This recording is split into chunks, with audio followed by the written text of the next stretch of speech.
Buonasera, ospiti di questo nostro speciale, ve li presento, sono il presidente Rino Lamendola, vicepresidente nazionale della Consulta dell'Ordine degli Architetti, Alfonso Cimino, presidente dell'Ordine degli Architetti di Agrigento, nonché il presidente dell'ANCI, Associazione Nazionale Costruttori di Agrigento, Carmelo Salamone.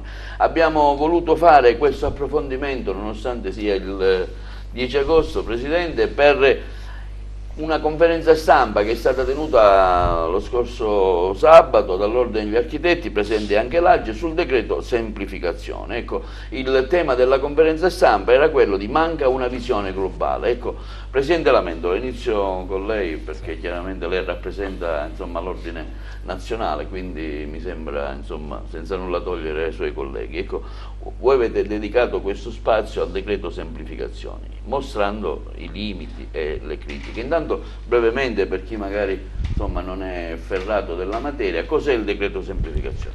Ma è un decreto su cui puntavamo tutti gli addetti ai lavori per semplificare il processo di esecuzione di un'opera pubblica, ma anche per semplificare il processo di rilascio delle autorizzazioni in edilizia.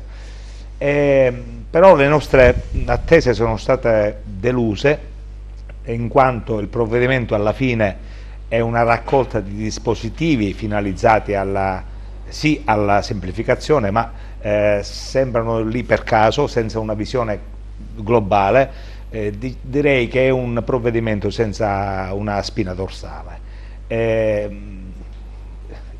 Sicuramente insufficiente per rilanciare l'edilizia e i lavori pubblici, soprattutto in quelle parti d'Italia che stanno soffrendo in particolar modo la crisi dopo Covid, e Agrigento sicuramente, il nostro contesto, è una di queste realtà territoriali. Dall'osservatorio lavori pubblici del Consiglio Nazionale degli Architetti abbiamo rilevato che per il primo semestre 2020 per la zona di Agrigento, diciamo per la Sicilia, ma in particolar modo per la zona di Agrigento, si è rilevato un abbattimento del fatturato dei liberi professionisti che operano nel settore dei lavori pubblici pari al 41%. Ora, noi riteniamo che questi sono numeri abbastanza importanti, che impongano una riflessione e che sicuramente impongano provvedimenti molto più robusti e ben più strutturati dell'attuale decreto, che si occupa quasi esclusivamente degli affidamenti. Un'opera pubblica non vive soltanto della fase di affidamento, è una piccola parte del processo di esecuzione, perché poi abbiamo la programmazione, abbiamo l'affidamento dei progetti, poi abbiamo la redazione dei progetti, l'approvazione dei progetti, abbiamo l'esecuzione dei lavori con tanti problemi, abbiamo il collato dei lavori che certe volte arriva dopo 20 anni, quindi ci sembra molto riduttivo che la politica si sia concentrata a un solo aspetto. Noi abbiamo invece presentato, quando dico noi, dico Consiglio Nazionale Architetti, però l'abbiamo fatto in sinergia con la rete delle professioni tecniche, abbiamo presentato un documento prima al Governo e poi alle commissioni parlamentari competenti, individuando un pacchetto di emendamenti per far sì che la semplificazione investa tutto il processo di esecuzione, dalla programmazione al collato dei lavori. E poi una cosa molto importante, centrale del nostro documento, è che noi abbiamo preso atto di questa crisi che riguarda gli addetti ai lavori nel settore dei lavori pubblici, che per quanto riguarda noi sono i liberi professionisti, per quanto riguarda l'ANCE sono le imprese, sono le partite IVA in genere, e noi abbiamo proposto un emendamento che almeno per quest'anno e per l'anno prossimo gli incarichi di progettazione e direzione dei lavori siano riservati, assolutamente riservati, tutti ai liberi professionisti. E per attuare questo progetto che abbiamo anche proposto la costituzione di un fondo di rotazione presso il Ministero delle Infrastrutture e dei Trasporti, un fondo di rotazione che avrebbe una dotazione iniziale di 50 milioni di euro e che poi però si autoalimenterebbe attraverso recupero delle somme da parte delle amministrazioni giudicatrici con il finanziamento delle opere, dei lavori e con lo stesso recupero del ribasso di gara. Adesso abbiamo noi un documento che riteniamo veramente povero, un documento che noi abbiamo presentato che riteniamo di grande spessore, almeno per quanto riguarda il settore dei lavori pubblici. Speriamo che lungo il percorso parlamentare la politica, soprattutto diciamo, il Senato, ma anche la Camera, possano ascoltare il contributo e possono recepire il contributo di chi conosce la materia perché è addetto ai lavori e diciamo, modificare un provvedimento che sicuramente nella stesura attuale non è quello strumento che tutti noi quanti addetti ai lavori aspettavamo. Presidente Cimino, il suo punto di vista in merito. Sì, innanzitutto ringrazio per questo momento di confronto, sono veramente contento di essere qui insieme all'architetto Rino Lamendo, nostro vicepresidente nazionale, e al presidente dell'ANCE, frutto di una collaborazione e di una sinergia nel guardare gli aspetti tecnici del rilancio del nostro territorio che sono a 360 gradi. Il decreto semplificazione non muove sicuramente nel passo della rigenerazione urbana, non muove sicuramente nel passo di voler riqualificare i nostri centri storici. Come lei ben sa, noi tra l'altro insieme anche al presidente dell'ANCE abbiamo costituito un osservatorio provinciale sui centri storici proprio perché riteniamo che il rilancio di una città, il progetto di una città passa proprio dalla sua memoria storica e quindi dal centro storico, sul quale abbiamo fatto diverse iniziative in questi anni. E quindi nel decreto semplificazione, nell'articolo 10, laddove è prevista la demolizione e la ricostruzione degli edifici, questo accade attraverso un falso storico, non dà la possibilità di parlare di architettura contemporanea laddove bisogna rispettare sagoma, bisogna rispettare altezze e quant'altro, e quindi non dà la possibilità di poter far agire l'architetto e l'architettura. E non è solo questo, è anche la doppia conformità che si è voluta mantenere su quegli edifici che hanno delle piccole irregolarità, lo spostamento di una finestra o l'apertura di una finestra. Sono piccole irregolarità che sono tanti gli edifici attualmente presenti in Italia nei centri storici e non, che comunque rimangono nel limbo in un momento in cui si parla di sisma bonus ed eco bonus, che uno dei requisiti fondamentali è sicuramente quello di avere l'immobile che deve avere tutte le caratteristiche di essere conforme allo strumento urbanistico.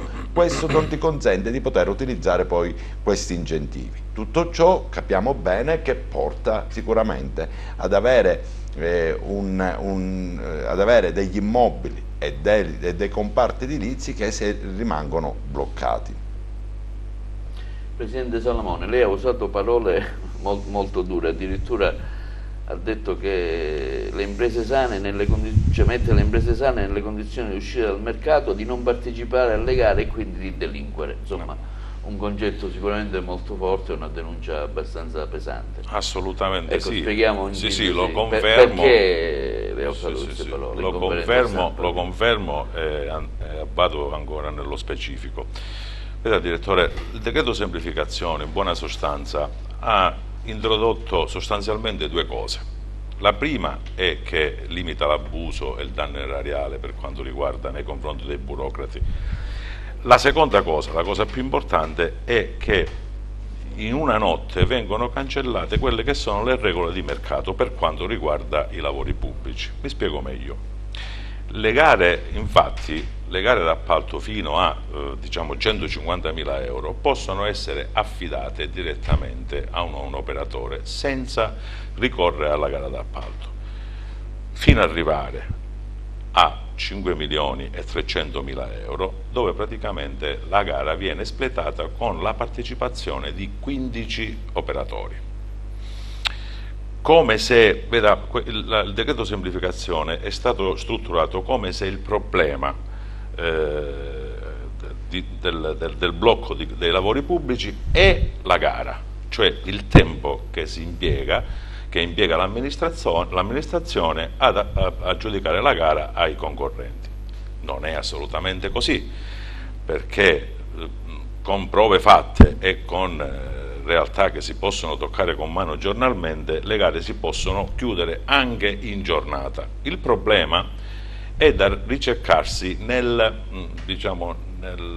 percorso che una gara, o meglio, che un lavoro deve fare per arrivare poi materialmente alla gara in sé per sé. Voglio ricordare che in media una gara, prima che diventa una scelta politica, quando si decide una scelta politica di costruire una strada, se non un acquedotto, se non un consolidamento, a diventare gara d'appalto ci vogliono in media dai 10 ai 15 anni. Detto questo, non si può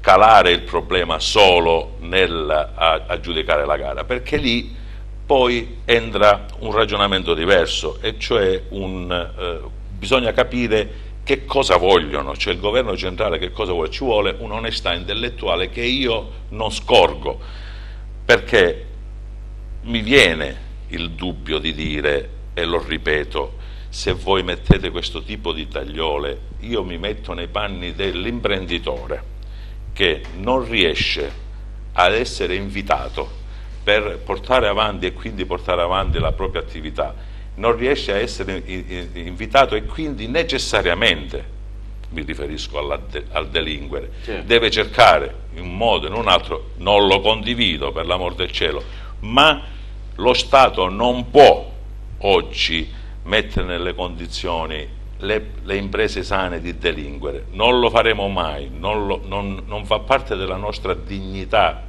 umana e professionale, ma è come se per un attimo ci dimenticassimo per un attimo di tutto quello che c'è stato fino ad oggi, da 30 anni a questa parte, di imprenditori, forze dell'ordine, diciamo appartenenti alle forze dell'ordine, magistrati che hanno lavorato, e ahimè qualcuno ha perso anche la vita, per cercare di contrastare, questo malaffare. Quindi il fatto che oggi il governo, in maniera quasi incapibile, non si capisce per quale motivo mette, perché non si può copiare il modello Genova. Il modello Genova è assolutamente, ripeto, sbagliato. In una fase come quella che è successa avevamo gli occhi del mondo addosso e ci stava che Genova doveva essere, ripeto, un punto di sinergia di tutte le ottime come voglio dire, professionalità che l'Italia ha, ma dopo Genova, per la normalità, non si può attuare questo modello. Ma voi avete un'interlocuzione a carattere nazionale col governo, come magari abbiamo qui il Presidente che poi ci dirà, insomma, entrerà meglio nello specifico, avete un'interlocuzione come ANCE nazionale? Assolutamente sì, assolutamente che sì. Che il Ministro delle Infrastrutture gestisce questa... Noi abbiamo il nostro Presidente, Gabriele Buia, con diciamo, il nostro Vicepresidente Edoardo Bianchi, che più secondo con il primo, devo essere sincero, lavora molto alacremente per difendere le nostre richieste, però il problema è che di fatto non si riesce a portare mai diciamo, una mezza vittoria a casa, quindi è un mea culpa che do al sistema ANCE, perché noi tutto sommato rappresentiamo il sindacato delle imprese di costruzione. Certo. Se noi parliamo del decreto semplificazione, questo era il risultato; se parliamo dello split payment, e questo è il risultato; se parliamo delle selve di leggi che sono state quasi inventate sul problema dei lavori pubblici, io non riesco a capire perché dal momento opportuno si crea una nuova legge e quella precedente non viene cassata, e allora lei ha materialmente decine e decine e decine di leggi che si accavallano, creando un caos che è sotto gli occhi di tutti. Presidente, cosa vuol dire modello Genova? Speriamo con i nostri telespettatori, noi insomma abbiamo seguito nella conferenza stampa, voi l'avete spiegato abbastanza bene, ecco, ma modello Genova significa il ponte che è caduto a Genova, che in meno di un anno è stato ricostruito. Ecco perché fate riferimento al modello Genova. Io una piccola premessa per dire che la politica la dovrebbe smettere di puntare sugli slogan che spesso sono amaramente vuoti e dovrebbe smetterla di legiferare guardando le piattaforme e i social, perché altrimenti andremo sempre indietro anziché andare avanti. Il modello Genova è figlio di questa cosa, degli slogan, figlio degli slogan. Sì. Tant'è che lei conosce il modello Genova per il ponte, che è stato, diciamo, un affidamento diretto, quindi il modello Genova è un affidamento diretto. Cosa vogliamo fare? L'affidamento diretto per tutti gli appalti in Italia? Vogliamo cancellare il codice dei contratti del tutto, come diceva il Presidente Salamone? Vogliamo cancellare il codice dei contratti, cancelliamo il codice penale, cancelliamo il codice civile? Ma di che stiamo parlando? Le regole in una democrazia sono importanti e quindi questo deve essere un assunto e poi cominciamo a parlare. Ecco. È andato bene per Genova perché c'era un'emergenza, ma non va bene nella ordinarietà. Però io voglio dire una cosa, attenzione che a Genova c'è un altro modello da seguire, molto, molto più creativo e molto più rispettoso delle regole, che è il sottoponte di Genova. Il sottoponte di Genova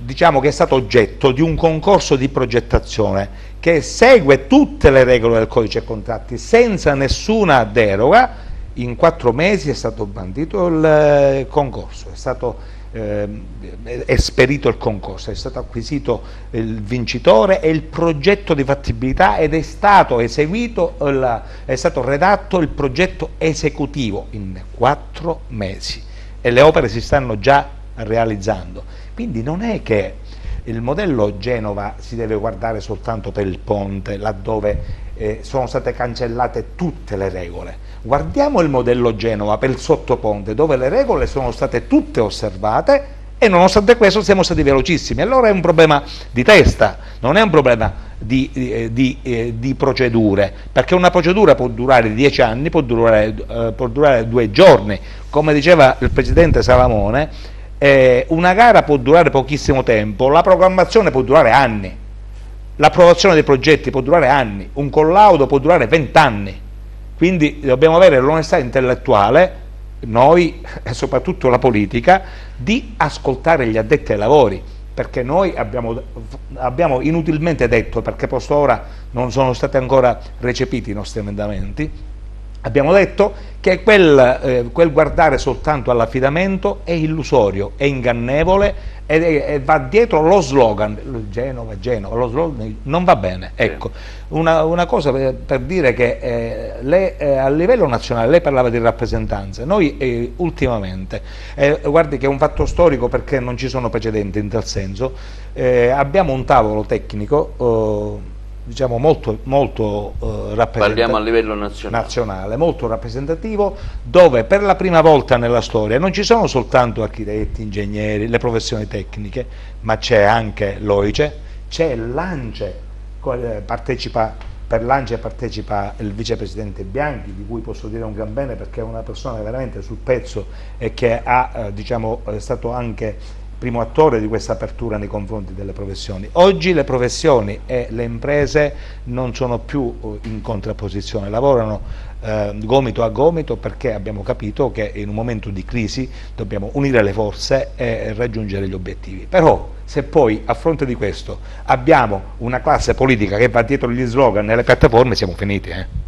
Cioè noi possiamo fare tutti i documenti che vogliamo, ma se poi l'interlocutore guarda il social per decidere se deve fare una norma o no, allora non raggiungeremo meglio. E questi sono i risultati. Ecco.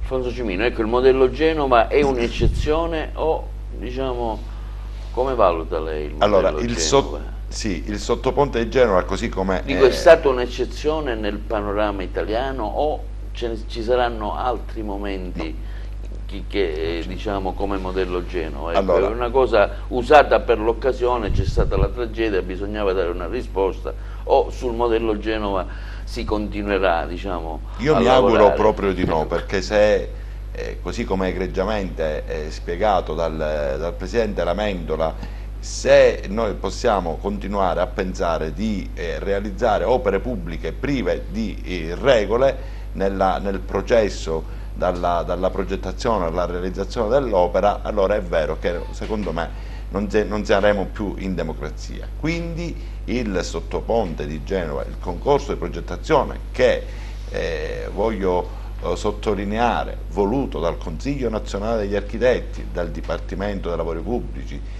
guidato da Rino, perché loro hanno dato una piattaforma, si sono dotati di una piattaforma per i concorsi di progettazione a 2 gradi, fortemente voluti dal Consiglio Nazionale. Questo è un modello da seguire ed è un modello che, devo dire, noi in provincia, ecco, fare squadra con gli altri colleghi, col Consiglio Nazionale, con l'ANCE, viene fuori da questo. Quando si portano delle belle iniziative, noi l'anno scorso ad aprile, voglio ricordare, abbiamo fatto un corso per i coordinatori dei concorsi di progettazione ed è da 3 anni che ci battiamo nella provincia di Agrigento affinché si facciano i concorsi di progettazione a 2 gradi, che poi sicuramente saranno spiegati anche in maniera più dettagliata dall'architetto Lamendola, perché quello è il futuro, non solo per la qualità del progetto, per dare anche, per quella voglia di voler rappresentare la valorizzazione della figura dell'architetto, perché è importante in un concorso di progettazione, ma soprattutto perché attraverso il rispetto del codice dei contratti e quindi delle regole noi siamo, e della piattaforma gratuita che ci mette a disposizione il Consiglio Nazionale, faccio un inciso, queste cose le diciamo da 3 anni, le abbiamo anche scritte a tutte le amministrazioni comunali della provincia di Agrigento, per questo la politica deve imparare ad ascoltare gli operatori che lavorano nel campo ogni giorno. Continuo dicendo, attraverso il concorso di progettazione siamo nelle condizioni in brevissimo tempo di poter avere affidato un progetto e di poter realizzare le opere in pochissimo tempo, e dando anche la possibilità ai giovani architetti o agli architetti che negli ultimi anni, voi dalla crisi che stiamo attraversando, non hanno avuto la fortuna di lavorare, di poter vincere un concorso di progettazione. Quindi il sottoponte di Genova è sicuramente l'unico vero esempio da seguire. L'emergenza è un'emergenza che ha un inizio e una fine, deve finire, e quindi è finito il discorso del progetto del ponte. Ecco, il lavoro del sottoponte in cosa brevemente è una consiste? È un progetto di rigenerazione urbana attraverso una riqualificazione di quello che è successo poi in effetti, perché ricordiamo che la caduta del ponte ha portato con sé alcune devastazioni urbane, e quindi andava rigenerato quel tessuto, e qui il concorso di progettazione parte proprio da questo progetto di riqualificazione, ma soprattutto di rigenerazione di un parco che è a servizio dei cittadini, cioè vivere quell'ambiente che inizialmente è stato un ambiente dove si è consumata una tragedia, essere vissuto a livello urbano dai cittadini. Presidente, invece qui la situazione com'è nella nostra provincia? Ci riferiamo appunto ai bandi, ai lavori, insomma, diciamo che quadro facciamo un po', diciamo, sì, io prima, se mi consente, prego. volevo un attimino riagganciarmi al ragionamento che faceva l'architetto Lamendola, e cioè quando lui dice che i politici parlano e agiscono per slogan.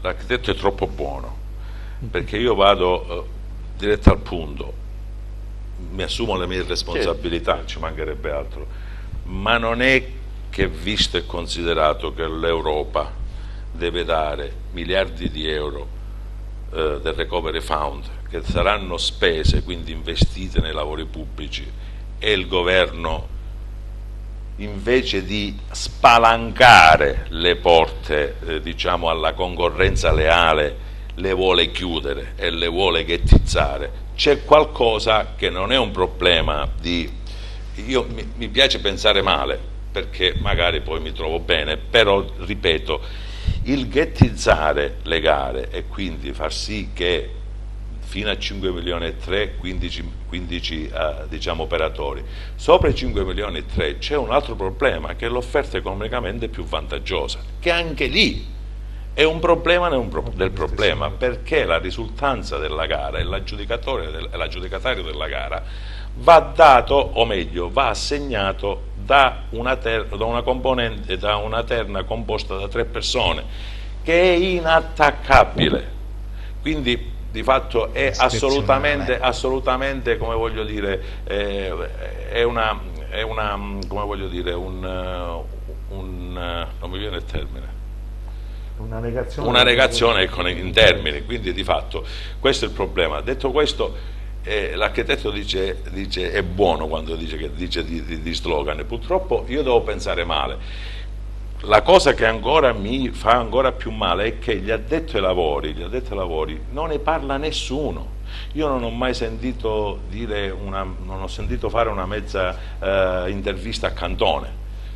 Dico, voglio dire, che è la massima autorità, a proposito dei lavori pubblici, a proposito delle infiltrazioni, che questo tipo di gara, questo tipo di modalità certamente è sottoposta, non c'è dubbio su questo. Quindi questo è un allarme, un grido di allarme che io rivolgo un po' a tutti, e quindi diciamo spero che il governo centrale riesca a mettere nelle condizioni a tutti gli imprenditori e alle imprese di partecipare in maniera, come voglio dire, assolutamente scevra da ogni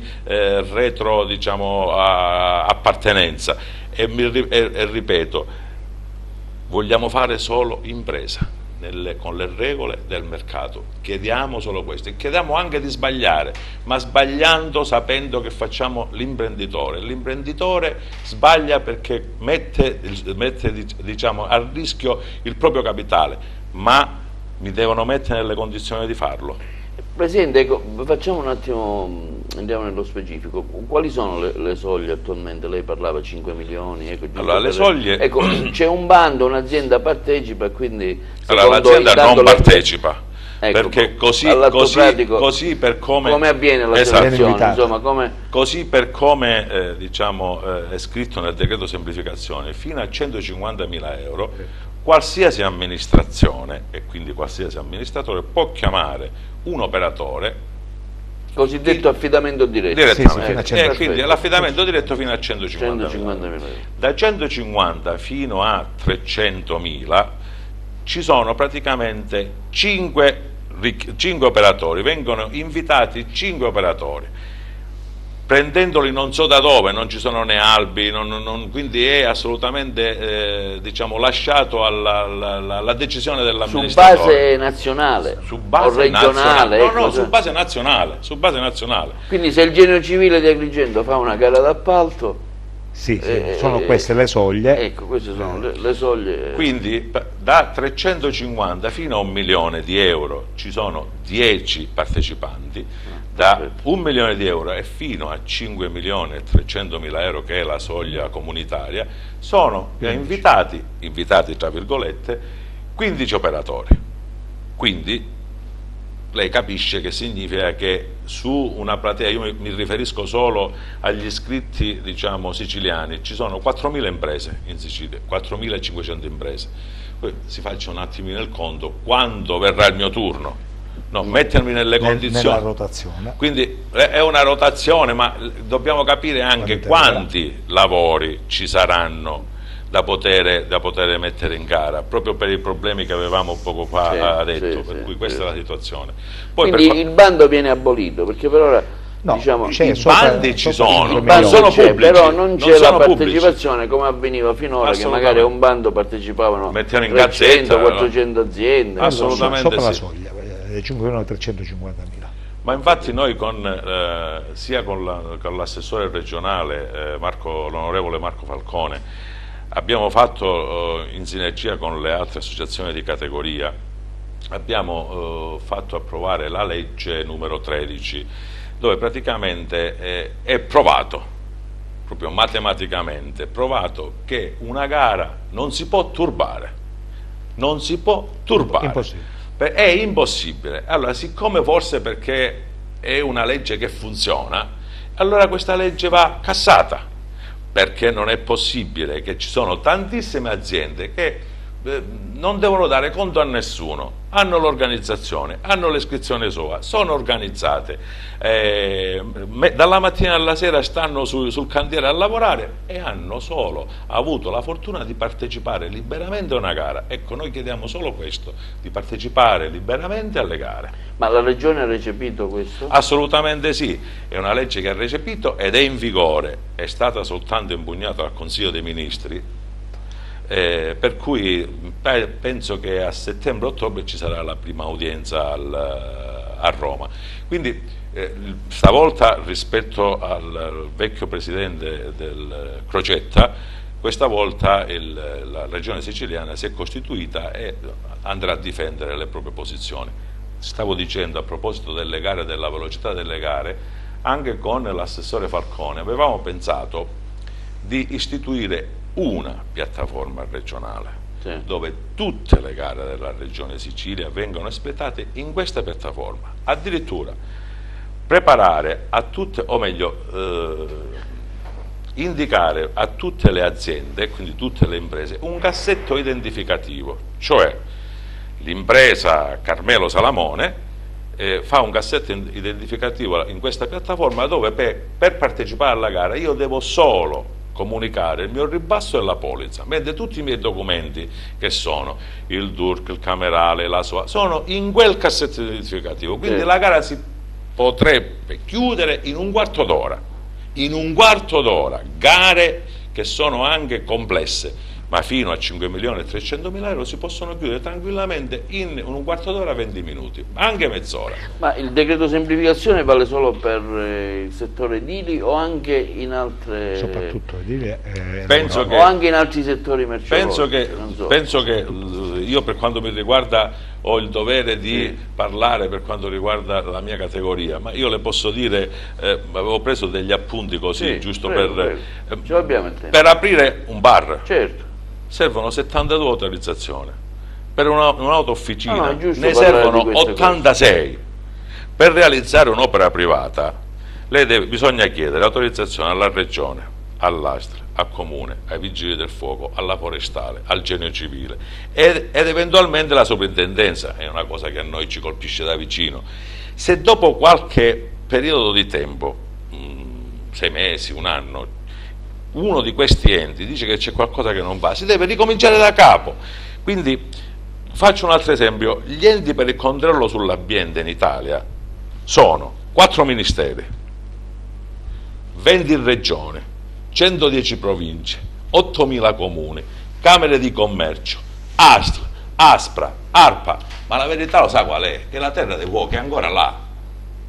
Allora io dico, semplificazione va fatta, ma va fatta in maniera seria. È inutile che vogliamo prenderci per i fondelli, perché qua la mattina ognuno di noi si alza e va a lavorare. Per cui o mettiamo, diciamo, per esempio mettiamo nelle pubbliche amministrazioni persone, prendendole dai concorsi pubblici, eccetera, eccetera, che siano tecnicamente preparati.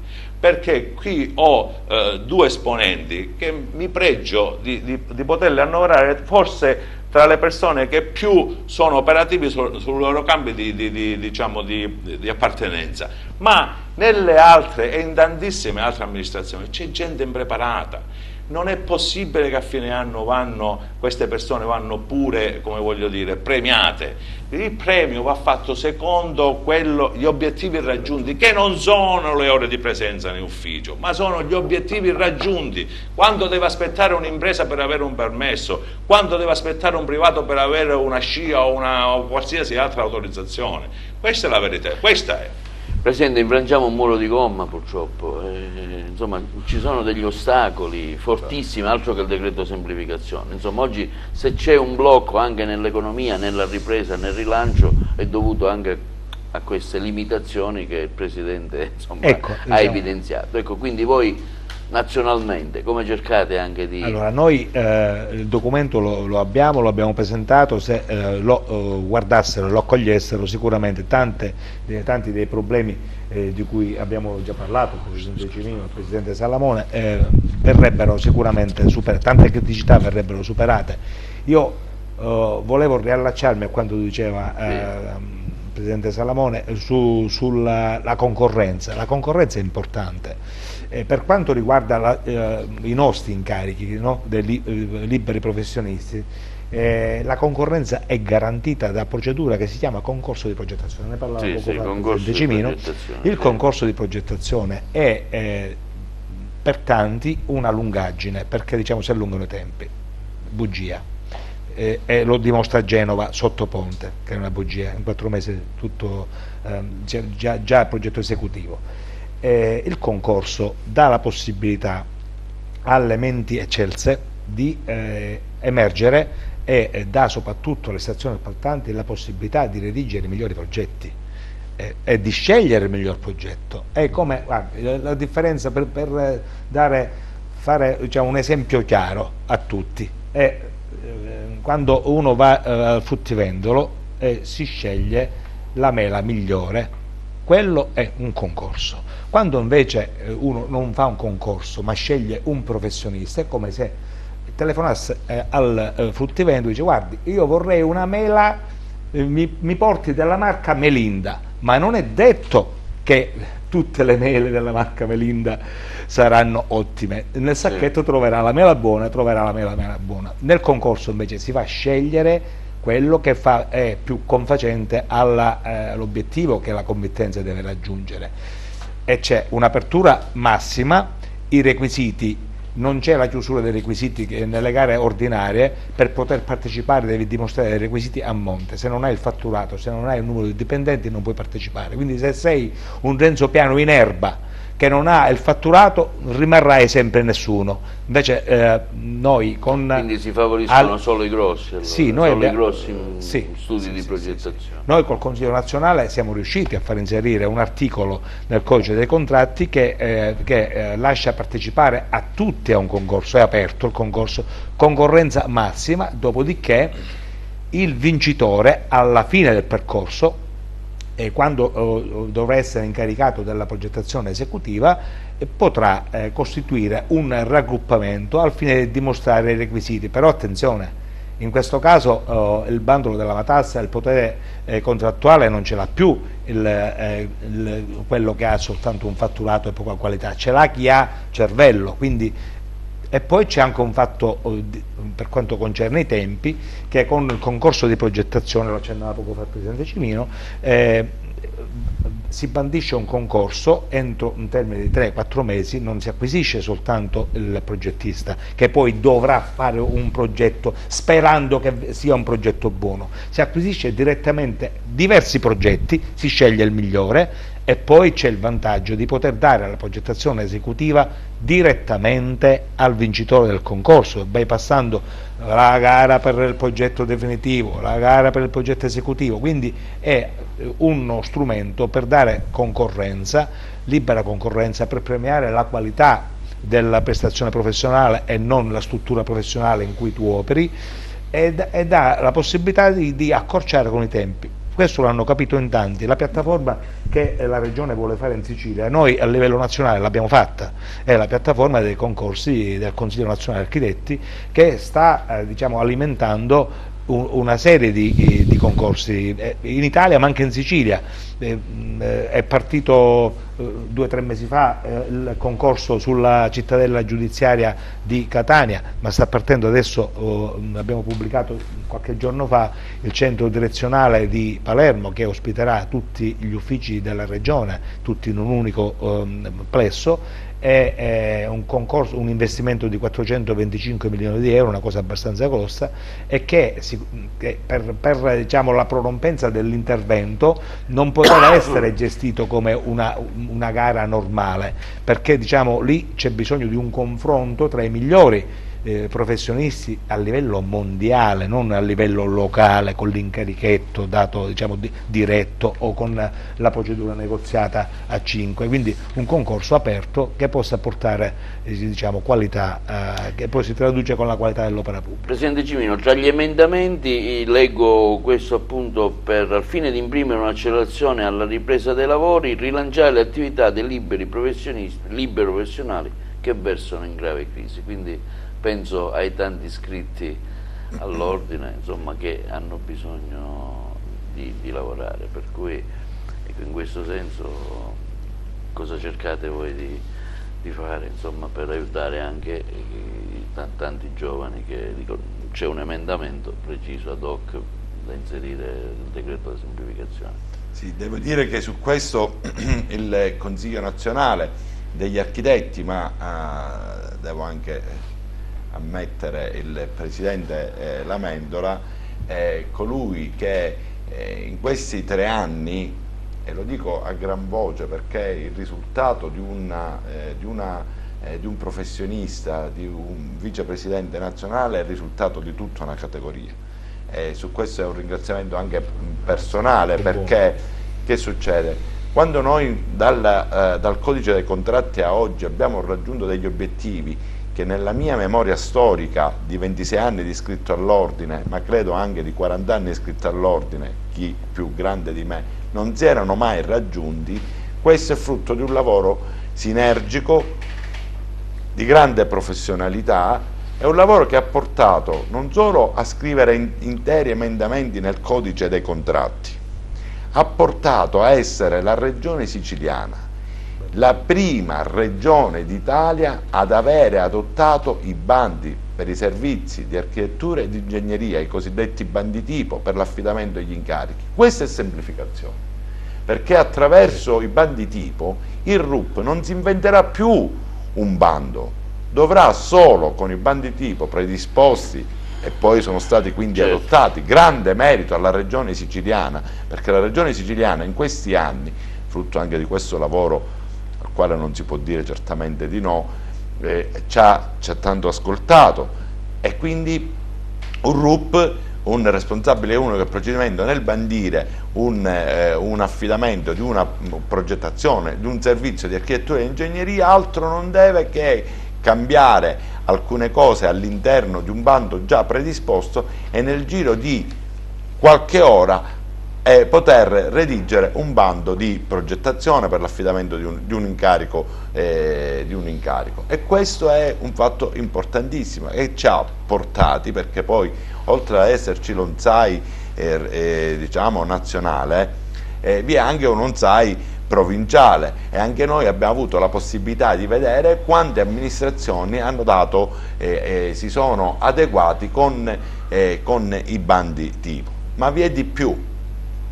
Il fatto di obiettivi raggiunti sono anche dettati, ribadisco, sul concorso di progettazione, perché i liberi professionisti, i giovani iscritti, grazie al concorso di progettazione a 2 gradi, possono partecipare in assenza di requisiti tecnici ed economici. Questa è la rivoluzione, la vera rivoluzione è stata questa, e che molti ancora non lo riescono a comprendere, che è una rivoluzione che è stata fatta, ma non ad Agrigento, è stata fatta in Italia, perché se oggi se il Presidente Lamendola parla della cittadella giudiziaria di Catania, o il bando che è uscito ora per gli uffici della regione siciliana, bandi grossissimi, potrà partecipare il giovane iscritto dell'ultimo consiglio che abbiamo avuto la settimana scorsa, lo potrà fare tranquillamente. Quindi attraverso queste misure noi abbiamo dato la possibilità a tutti di poter inizialmente a fare strada e a poter lavorare nella figura dell'architetto. Vi è di più, il discorso del sisma bonus e dell'eco bonus in questi ultimi tempi, ma questo voglio anche ribadire, perché a volte negli anni e nei mesi le cose si dimenticano. Io ricordo benissimo quando si parlò di sisma bonus, era un decreto che si era fatto quando l'architetto Lamendola era al Consiglio Superiore dei Lavori Pubblici, e già è in vigore da 3 anni, oggi c'è il 110%, però dà la possibilità non solo a tanti professionisti di poter iniziare a riprendere il loro cammino, ma anche a riqualificare aree, a rigenerare intere aree e soprattutto gli edifici. Ecco, vorrei inserire un nuovo capitolo in quest'ultimo spicchio di trasmissione. Lei oggi ha inviato un comunicato stampa dove plaude alla nuova legge urbanistica. Ecco, vorrei approfittare di questa platea per cercare di capire perché si plaude a questa nuova legge urbanistica. Allora, poi sentiremo anche gli altri interlocutori. Ecco, quali sono i benefici per la nostra regione Sì. Lei dice dopo 40 anni finalmente ecco la legge urbanistica che rende gli architetti i veri protagonisti nella trasformazione e nella tutela del territorio siciliano. Allora, parlando di pianificazione urbana, non possiamo non dire che l'architetto è il vero protagonista indiscusso nei processi di trasformazione del nostro territorio.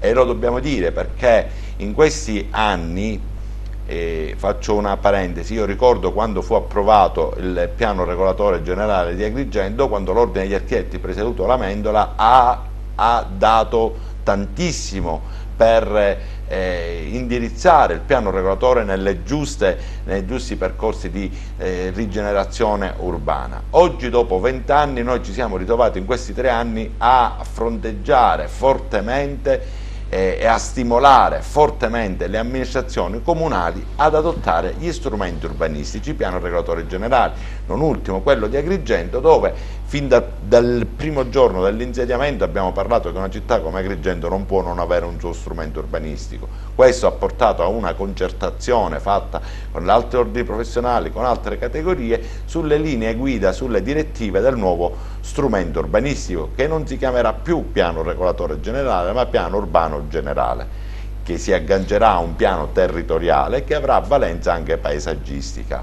Devo dire che le forti battaglie, anche mediatiche, grazie a tutti voi che ci avete seguito in questi 3 anni, ha fatto sì, e non è un caso secondo me, che il presidente della regione siciliana, Nello Musumeci, insieme al presidente della 4ª commissione ambiente, l'onorevole Savarino, viene a presentare proprio nella Valle dei Templi di Agrigento e viene a presentare la norma, a ottobre scorso, la norma su cui noi abbiamo dato il nostro contributo soprattutto come consulta regionale degli architetti, una consulta forte che lavora incessantemente su tutte le norme, e dove abbiamo parlato non solo di consumo di suolo zero, non solo di rigenerazione urbana, e stavolta la si fa sul serio, perché attraverso i certificati verdi noi abbiamo la possibilità oggi di poter recuperare, ma soprattutto abbiamo la possibilità di eliminare il consumo eccessivo del nostro territorio. Sa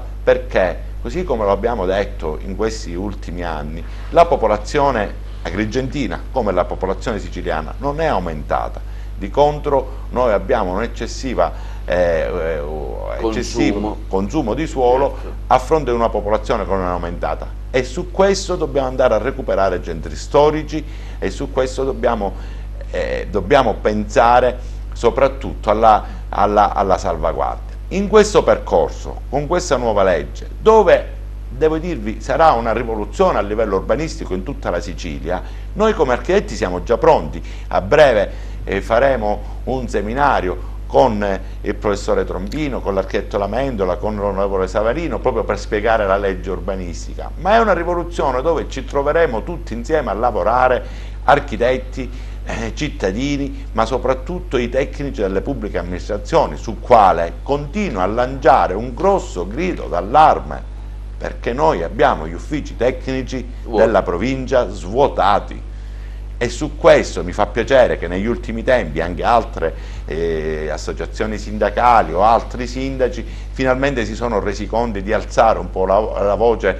per questo problema, perché se non vi è un ufficio tecnico, così come anche per le imprese, se non vi è un ufficio tecnico pronto a recepire tutte queste misure, sisma bonus, eco bonus, affidamento degli incarichi, il volano dell'edilizia, il progetto delle città viene meno, e quindi noi dobbiamo puntare soprattutto oggi più che mai a rilanciare i concorsi per far, come diceva anche il presidente, giustamente il presidente Salamone, per portare competenze e soprattutto nuova linfa all'interno degli uffici tecnici. Perfetto, Salamone, parliamo, appunto, giro a lei la domanda su questa nuova legge urbanistica. Come la vedete voi come Associazione Nazionale Costruttori? Ma assolutamente positiva. Ci sono dei benefici, arriveranno dei benefici, si sbloccherà qualcosa anche penso che a livello imprenditoriale? Sia una legge per semplificare, diciamo, l'approdo ai lavori, perché poi noi alla fine siamo gli esecutori, no, mi piace dire che noi siamo quelli che facciamo diventare realtà le idee degli architetti, perché senza di noi gli architetti ci mancherebbe altro. Il progetto resta è progetto, giusto, quindi noi siamo i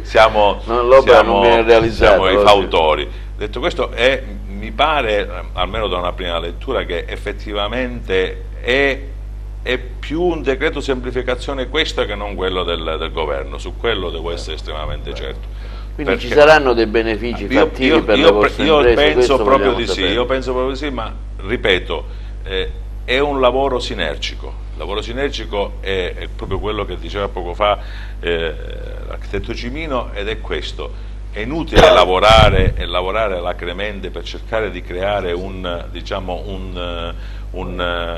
qualcosa di positivo, ma poi ci vogliono le persone che lo fanno diventare realtà, nel caso specifico gli addetti ai lavori delle pubbliche amministrazioni. Ecco, io vorrei approfittare di questi ultimi minuti di trasmissione per dare la voce all'architetto Lamendola, che ricordiamo è anche il capo del Genio Civile. Ecco, ci ha riuniti tantissime volte in quest'anno di sua direzione, perché i lavori che effettivamente sono stati fatti dal Genio Civile sono tantissimi. Ecco, ricordiamo per ultimo l'iniziativa, quella della pulizia dei fiumi, che non è venuto il Presidente della Regione, per cui, ma il discorso degli ipogei, il discorso dei ponti, della manutenzione. Ecco, vorrei dare qualche minuto a lei affinché, diciamo, possiamo informare i nostri cittadini, i nostri telespettatori, perché dico, l'opera che avete fatto è importante anche perché poi c'è un risvolto anche per le aziende, che chiaramente voi fate l'opera, ma chi la realizza poi sono le aziende del nostro territorio. Prego. Sì, sono rientrato ad Agrigento dopo, sono stato 9 anni a Caltanissetta, sono rientrato ad Agrigento da un anno, poco più di un anno. È stato un anno molto produttivo in tutti i campi. Nel campo della semplificazione veramente abbiamo ormai l'autorizzazione del Genio Civile è diventato qualcosa di velocissimo, che viaggia sulla piattaforma in formato digitale, informatico, quindi da questo punto di vista siamo andati molto avanti. Per quanto riguarda le progettazioni, credo che le progettazioni che abbiamo, i lavori che abbiamo portato avanti nell'ultimo anno, forse neanche negli ultimi 10 anni, devo dire che sia nel campo degli interventi per la pulizia dei fiumi, e quindi per la riduzione del rischio di esondazione dei fiumi, la riduzione a zero non esiste, ma sicuramente abbiamo contribuito notevolmente a ridurre questo fenomeno. Abbiamo 18 cantieri aperti in tal senso in questo momento, ma poi c'è stato anche il nostro intervento in campo delle infrastrutture, dove per la prima volta nella storia abbiamo avviato un monitoraggio sull'efficienza strutturale di 156 ponti lungo la rete stradale e provinciale. Quindi già per 137 abbiamo consegnato le schede alla provincia, e poi vorrei dire che questi dati che vengono censiti e trasmessi alla provincia e all'assessorato regionale alle infrastrutture sono propedeutici alla programmazione degli interventi da realizzare per rendere sicura la rete stradale provinciale. Quindi sono veramente lieto che siamo andati velocissimi e abbiamo già concluso questo. Poi abbiamo anche avviato la progettazione della strada Mare Monti, un investimento di circa 123 milioni di euro che ricordiamo va da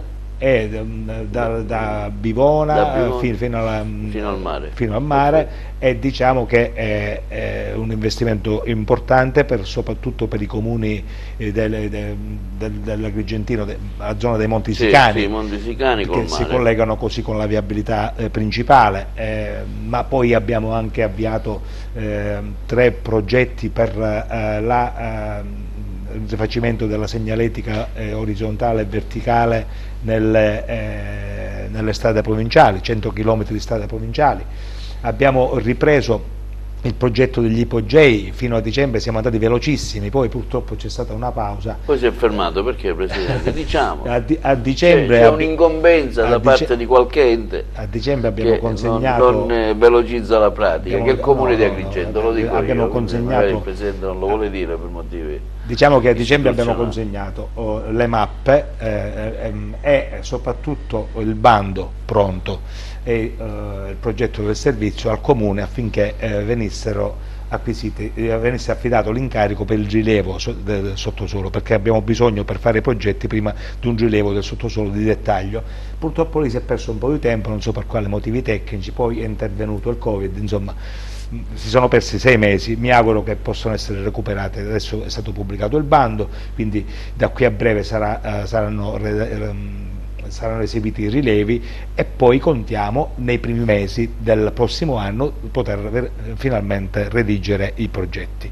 Poi siamo anche lieti di avere dato una spinta con il nostro processo di semplificazione a progetti che erano un po' bloccati, abbandonati. Sì, siamo stati un po' il pungolo anche per l'ANAS, per la riapertura che di solito gli uffici non sono il pungolo, me lo dirà è vero, confermo. Il presidente dell'ANCE, di solito gli uffici un bloccano, po' frenano. La paralisi. Noi abbiamo invertito i ruoli, siamo stati un pungolo nei confronti delle imprese lente per dire ma a che punto siete, e quindi siamo riusciti a far partire i lavori del Petrusa, siamo riusciti a far partire i lavori dell'Agragas. Vi comunico che adesso sono in corso i lavori dell'Agragas secondo tratto, quello che raggiunge poi Porto Empedocle. Ci sarà un terzo lotto che riguardano gli impalcati, però ecco, noi siamo velocissimi nel dare le autorizzazioni, rimaniamo un po' male quando a fronte della nostra velocità poi magari un'impresa, l'imprenditore lì diciamo, devi ammetterlo pure tu, cioè, alcune volte ci mancherebbe, ci sono dei problemi, si rallenta, quindi ci sono dei problemi sul pedigree aziendale. No, perché il teorema che diceva lui è giusto, di solito l'impresa accelera e l'ufficio rallenta, in certi casi invece è l'esatto inverso, che l'ufficio preposto a dare i pareri è velocissimo e anzi in prima accelerazione, e le imprese magari alcune volte accade che sono molto più lente del normale e quindi insomma si ritardano un po'. Ecco, noi staremo lì a pungolare anche l'ANAS e le imprese che stanno realizzando questi lavori perché Agrigento possa uscire fuori da quell'isolamento infrastrutturale in cui è caduta con la chiusura di una delle due gallerie della Spina Santa, con la chiusura del Petrusa, con la chiusura del viadotto Morandi. Veramente Agrigento è rimasta isolata. Noi stiamo cercando di sbloccarla, e non soltanto Agrigento come città, ma tutta la provincia, attraverso i lavori che stiamo facendo, che adesso io non sto qui a elencarli, ma abbiamo approvato una quindicina di progetti di strade provinciali durante questo anno, quindi è un momento in cui dopo una fase di inviluppo dovrebbe essere la fase di sviluppo per quanto riguarda le infrastrutture, affinché questa nostra terra possa veramente recitare il ruolo a cui è preposta. Ricordiamoci che noi siamo la porta d'Europa nel Mediterraneo, ma per la mancanza delle infrastrutture a questo ruolo non riusciamo a recitarlo in maniera autorevole. Presidente Salamone, le conclusioni, ci stiamo avviando alle conclusioni, quindi è giusto trarre delle conclusioni. Queste sono note positive, diciamo, assolutamente che il Presidente Amendola ha fatto, perché vuol dire che le aziende insomma lavorano. Il post-Covid come sarà? Come vedete il futuro anche alla fine di questi fondi che dovrebbero arrivare fantomatici? Stiamo finendo, vi vedo in fibrillazione, stiamo finendo, qualche minuto e finiamo. Con calma, non c'è fretta. Presidente, iniziamo, ecco, l'ultimo giro di domande per avviarci poi alla conclusione. Recovery Fund, tutti questi fondi di cui si parla, che la gente insomma sembra che qui siamo... Che futuro vede lei post-Covid per le imprese dell'ANCE e agrigentine in particolare, perché viviamo ad Agrigento, quindi è giusto parlare della nostra realtà. A me spiace, però dico, per quanto riguarda certamente diciamo, i riverberi positivi ci saranno per la comunità, spero, credo, ma per quanto riguarda il nostro settore, ahimè non è proprio così, perché ritornando al discorso di partenza, cioè con queste modalità di gare, quindi con questo spirito certamente le imprese non lavoreranno pochissime, lavoreranno poco, e i più fortunati, lo voglio dire tra virgolette. Per cui, detto questo, spero che il governo centrale possa redimersi da questa ignominia che ha combinato in questo decreto semplificazione. Detto questo, spero poi che dopo Covid, fino a quando ci saranno le aziende che avranno i dipendenti salvaguardate, diciamo, dalla cassa integrazione, senza dubbio, e quindi non abbiamo necessariamente, non possiamo licenziare nessuno, queste persone saranno salvaguardate, ma quando finirà anche la cassa integrazione le posso assicurare che si aggiungeranno. Quindi non vede un futuro roseo? Assolutamente no. Presidente Lamendolo, invece, Alfonso Cimino, chiedo perdono, invece arriviamo alle conclusioni. Che futuro immagina? Ci sarà, insomma, post-Covid? Guardi, io questa cosa l'ho accennata perché durante il periodo del Covid noi abbiamo proseguito con la formazione e informazione, che tra l'altro è anche un obbligo per il mantenimento dell'iscrizione al nostro albo professionale, e ho sempre detto che l'emergenza è una qualcosa che ha un inizio e una fine, e quindi noi non potevamo stare lì a piangerci addosso, ma viceversa dovevamo progettare il futuro. E su questo futuro, che infatti noi abbiamo lavorato, perché abbiamo parlato tantissimo del futuro delle nostre città, lo abbiamo fatto con diversi seminari, e durante questo periodo sicuramente il grande lavoro viene fuori da un Consiglio nazionale che ha portato sì queste misure e questi pacchetti nel decreto semplificazioni, ma ha fatto sì che nella nostra provincia di Agrigento gli architetti agrigentini hanno avuto la possibilità, tutti insieme, si è formata una grande squadra, una grande famiglia, oserei dire, a pensare a come affrontare i cantieri, a come affrontare soprattutto l'attività professionale, e noi lo abbiamo fatto nella misura in cui abbiamo chiesto a tutti gli enti, a tutte le amministrazioni, agli uffici periferici, gli uffici di tutela, di avere proprio un'attenzione diversa nella presentazione dei progetti.